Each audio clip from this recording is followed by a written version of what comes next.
Hello student, welcome to Dashu academy. Guys, आज का जो लेक्चर है वो प्रोफेशनल नॉलेज का है और लेक्चर नंबर 4 है। ऑलरेडी 3 लेक्चर अपलोड किए चुके हैं, वो सारे लेक्चर आप ज़रूर देखिएगा। और बेसिकली फ्रेंड, ये लेक्चर जो है आरआरबी लॉ ऑफिसर स्किल 2 के लिए है। तो चलिए बिना टाइम वेस्ट किए शुरू करते हैं ये लेक्चर वीडियो। गाइस, अगर आप चैनल पे आज नए हैं तो चैनल को सब्सक्राइब ज़रूर करिएगा, बेल आइकन दबाना ना भूलिएगा। वीडियो को लाइक करिएगा, अपने दोस्तों के साथ शेयर करिएगा, कमेंट करके बताइएगा वीडियो कैसा लगा। गाइस, ये फर्स्ट क्वेश्चन है और हमने आपको बताया था कि क्वेश्चन जो आपको मिलेगा वो इंग्लिश में मिलेगा, बट इसका एक्सप्लेनेशन हिंदी में होगा। फर्स्ट क्वेश्चन है कि ले off and retrenchment define in which chapter in IDA act mean that industrial dispute act 1947। कहने का मतलब क्वेश्चन ये है कि जो ले ऑफ और रिट्रेंचमेंट है, जिसको ले ऑफ मतलब कामबंदी और छटनी बोलते हैं, वो इंडस्ट्रियल डिस्प्यूट एक्ट के किस चैप्टर में डिफाइन किया गया है। तो इसका आंसर आप लोग कमेंट बॉक्स में ज़रूर दीजिएगा। तो हम आपको बता रहे हैं इसका ऑप्शन जो है वो 5A सही है। 5A में दिया गया है, ये चैप्टर है इंडस्ट्रियल डिस्प्यूट एक्ट 1947 का, जिसमें ले ऑफ और रिट्रेंचमेंट को बताया गया है। गाइज, यहाँ पे इंपॉर्टेंट एक चैप्टर और होगा आपका, जो चैप्टर 5 होगा। तो चैप्टर 5 में भी आपका इंपॉर्टेंट क्वेश्चन है, क्योंकि यहाँ से भी क्वेश्चन आपके एग्जाम में पूछा गया है। तो यहाँ पे ये भी दोनों साथ में याद रखें। चैप्टर 5 में आपका स्ट्राइक एंड लॉकआउट बताया गया है। स्ट्राइक एंड लॉकआउट बताया गया है, जिसको हिंदी में हड़ताल और तालाबंदी कहते हैं। तो इंडस्ट्रियल डिस्प्यूट एक्ट से यहाँ से क्वेश्चन आया था चैप्टर 5 और 5A से। तो यहाँ आपको देखने को मिला है lay off and retrenchment and strike and lockout. Guys, next question asked in lecture holder in due course. Holder in due course define in which section of NI यानी निगोशिएबल इंस्ट्रूमेंट एक्ट 1881, जिसको प्रक्रम लिखित अधिनियम 1881 बोला जाता है। उसमें holder in due course कहाँ पे डिफाइन है, किस सेक्शन में डिफाइन है, ये क्वेश्चन आपसे पूछ रहा है। होल्डर इन ड्यू कोर्स का मतलब क्या है? होल्डर इन ड्यू कोर्स का मतलब है सेक्शन 9 में ये डिफाइन है। तो ये आपका आंसर हुआ। इससे पहले भी जो हमने लेक्चर 1 में क्वेश्चन को बताया था, उसमें आपका होल्डर पूछा गया था कि होल्डर जो है कहाँ पे डिफाइन है। होल्डर होल्डर का मतलब होता है धारक। जो धारक है वो कहाँ पे डिफाइन है, तो उसके लिए मैंने बताया था सेक्शन 8 में जो है वो आपका धारक डिफाइन है, जिसको होल्डर बोलते हैं। तो यहाँ पे सेक्शन 8, सेक्शन 9 और सेक्शन 10 मैंने वहाँ भी बताया था आपको लेक्चर 1 में, और यहाँ भी मैं आपको बता रहा हूँ। ये 3 सेक्शन ऐसे हैं जहाँ से एक क्वेश्चन आपका बनता है। 8 में है होल्डर, जिसको धारक बोलते हैं। 9 में है होल्डर इन ड्यू कोर्स, जिसको सम्यक अनुक्रम धारक बोलते हैं।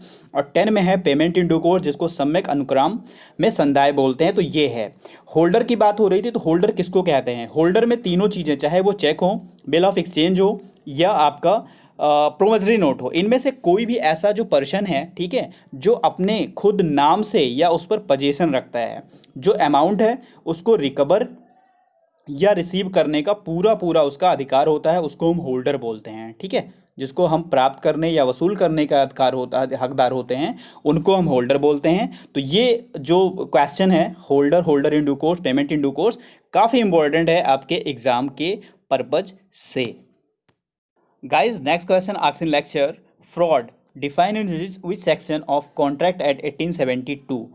संविदा अधिनियम 1872 के किस सेक्शन में फ्रॉड को डिफाइन किया गया है? ये आपका जो क्वेश्चन है ये पूछा गया था, और आपका आंसर होगा कमेंट बॉक्स में ज़रूर दीजिए। तो आंसर यहाँ होगा सेक्शन 17। सेक्शन 17 में फ्रॉड यानी कपट, ठीक है, कपट डिफाइन किया गया है। यहाँ पे एक क्वेश्चन ये भी बना था कि जो सेक्शन 17 है कॉन्ट्रैक्ट एक्ट का, उसमें कितनी बातें हैं, यानी कितने तरह के जो दिए गए हैं वो कितनी तरह की चीज़ें हैं। तो 1 से लेकर 5 तक बातें बताई गई हैं, जो बताता है कि कौन कपट की परिभाषा यानी कपट के डिफिनेशन में आता है। यानी फ्रॉड का जो डिफिनेशन है वो 5 बातें बताई गई हैं, ठीक है, 1 से लेकर 5 तक, यानी 5 बातें बताई गई हैं, जिसमें डिफाइन होता है, जिससे प्रूफ होता है कि कौन फ्रॉड कर रहा है, कौन फ्रॉड नहीं कर रहा है। तो ये कॉन्ट्रैक्ट एक्ट 1872 यानी संविदा अधिनियम में जो सेक्शन है 17, वहाँ पे आपका कपट यानी फ्रॉड को डिफाइन किया गया। क्वेश्चन आपके एग्जाम में पूछा गया है, काफ़ी इंपॉर्टेंट है ये। Guys, next question asked in lecture what is limitation period of suit 6 year principal agent and his agent misconduct और नेग्लिजेंस। कहने का मतलब है कितनी लिमिटेशन पीरियड है, ठीक है, कि अगर कोई प्रिंसिपल एजेंट या उसका एजेंट जो है मिसकंडक्ट यानी नेग्लिजेंस करता है, तो उसका जो लिमिटेशन पीरियड है कितने वर्ष का होगा। तो यहाँ पे फ्रेंड 3 साल का होगा लिमिटेशन पीरियड। 3 साल का होगा। क्वेश्चन पूछा गया है कि जो अगर एजेंट हो या प्रिंसिपल एजेंट हो, अगर वो मिसकंडक्ट करता है या नेग्लिजेंस करता है तो उसका लिमिटेशन पीरियड कितने साल का होगा, तो वो 3 साल का होगा। यहाँ पे एक बात जान ले, जो हमारा कॉन्ट्रैक्ट एक्ट 1872 है, यानी संविदा अधिनियम 1872 है, उसके सेक्शन 182 में एजेंट एंड प्रिंसिपल दोनों डिफाइंड है। एजेंट एंड प्रिंसिपल 182 में ये भी क्वेश्चन पूछा गया था कि प्रिंसिपल और एजेंट कॉन्ट्रैक्ट एक्ट 1872 के किस सेक्शन में डिफाइन है। तो ये आपको बताना होगा कि सेक्शन 82 में 182 में, यानी 182 में 182 में अभिकर्ता और मालिक की परिभाषा दी गई है। ठीक है, तो ये है काफ़ी इंपॉर्टेंट। और ये लिमिटेशन पीरियड जो पूछा गया है, ये किससे, लिमिटेशन एक्ट से डिफाइन होता है। ठीक है, तो ये है very important question. Okay guys, next question asks in lecture, how many जजेस बेंचेज इन केशवानंद भारती केस।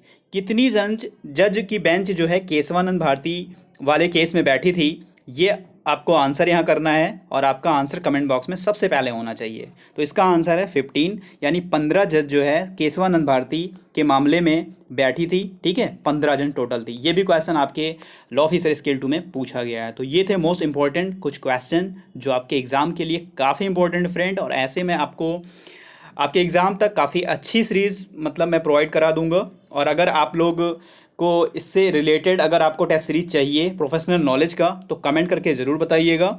मैं आपको इसका जो टेस्ट सीरीज है, ठीक है, वो मैं आपको प्रोवाइड कराऊंगा। तो आप ज़रूर इसको कमेंट में करके बताइएगा। ओके फ्रेंड, मिलता है नेक्स्ट वीडियो में। God bless you to all, और चैनल को सब्सक्राइब ज़रूर कर लीजिएगा, बेल आइकन दबाना मत भूलिएगा, जिससे लेटेस्ट वीडियो का नोटिफिकेशन आप तक तुरंत पहुँचेगा।